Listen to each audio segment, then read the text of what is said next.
What's up YouTube, TCG Radish here, back with another Mystic Stadium video. Today I've got a deck profile from our Monolith control deck.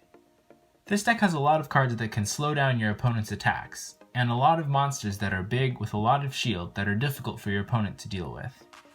So let's get right into it. First off, we're going to run 2 copies of Goblin Metal Suit as our only cost 1 monster. With 5 shield, this monster can single-handedly prevent some smaller monsters from attacking. And when combined with your other monsters, the shield values can add up pretty quick.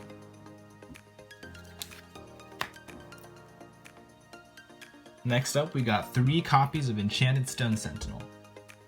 This is a solid vanilla card, with 8 shield for only 2 energy. Importantly, it single-handedly stops an unbuffed Falcon Lancer, which only has 7 power.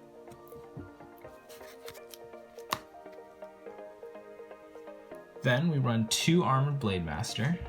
This is just a solid monster that can attack twice, which is pretty helpful for clearing out smaller monsters. Then we've got 1 copy of Honored Swordsman, which is a cost 2/5/4, which is the 7/6 if it's your only monster.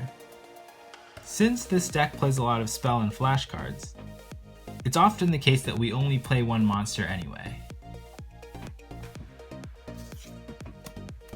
Next, we've got 1 Wing Beast of Jungle Haven. It's just a solid big boy, 3 cost 8/8. And for our last monster card, we run 2 copies of the Exalted Monolith. This is a cost 4, 10/9, and when it's destroyed, it destroys all monsters and prevents summoning for the rest of the turn. This card is really good for killing tempo for your opponent, because most of the ways they would get rid of it would happen on their turn. And then they can't really play anything else to attack you after. So as far as having only 1 monster in the stadium goes, this is a pretty good one to have.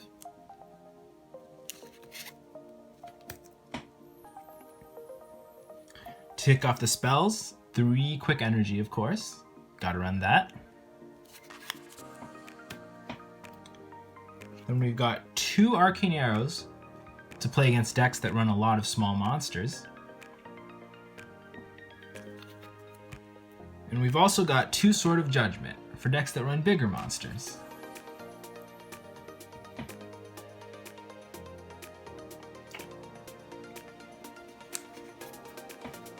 Onto the flash cards. For opponent's turn removal, we've got Fan of Jadewind. We run 2 copies.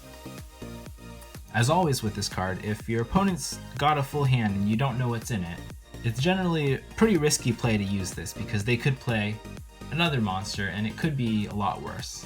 And things could turn out a lot worse for you. Next up, we got 3 copies of Snowsphere. This is a flash card that prevents your opponent's monsters from attacking as long as you have fewer monsters than them. It does have some pretty glaring limitations, so it's a pretty controversial inclusion in the deck. Notably, you can't play this card if your opponent doesn't play a card first. So if they've already got monsters, they can just attack you with them. Generally, the moment your opponent plays a card, if you've got this card in your hand, you're just going to respond with it. I haven't been having the greatest luck with this card as of yet, but I have only been running 1 copy, and sometimes in life you just gotta double down on things, and in this case triple down, because we run 3. Next up, we run 3 copies of Swift Lightning. It can help you stun your opponent's monsters, it can even destroy some lower shield monsters, and it's a great card to see in your opening hand, especially if you're going second. Next up, we got 2 copies of Cyclone Spike for Energy Disruption. This is pretty good against decks that play a lot of small things, such as aggro decks, but it can be unreliable in other matchups, such as when your opponent just wants to play 1 big thing and pass. And finally, we got 2 copies of Scrollburn. This flash card allows us to discard a card from our hand to choose a spell or flash card to nullify it, and can be useful in many situations.